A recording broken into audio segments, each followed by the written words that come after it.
12 number মাখরাজ জিহ্বার আগা সামনে নিচের দুই দাঁতের পেট ও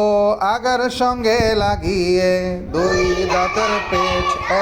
আগার সঙ্গে লাগিয়ে উচ্চারিত হয়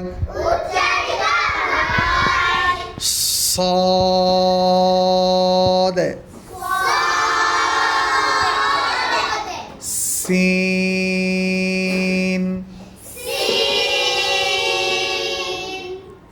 زا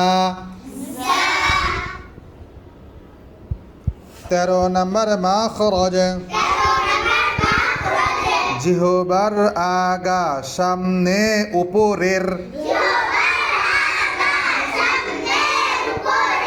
দুই দাঁতের আগার সঙ্গে লাগিয়ে দুই দাঁতের আগার সঙ্গে লাগিয়ে উচ্চারিত হয় ল রাল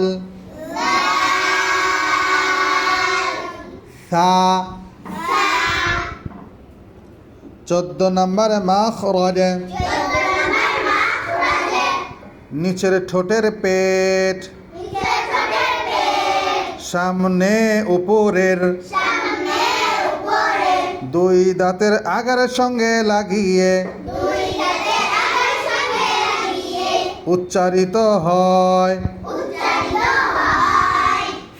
ফা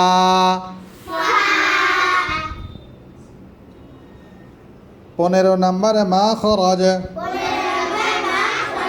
দুই ঠোঁটের ভেজা জায়গা হইতে উচ্চারিত হয় বা দুই ঠোঁটের শুকনা জায়গা হইতে উচ্চারিত হয় মিম দুই ঠোঁট গোল করে সামান্য খোলা রেখে উচ্চারিত হয় ওয়াও সবাই সুন্দর করে মুখস্থ করে আসবে ইনশাআল্লাহ।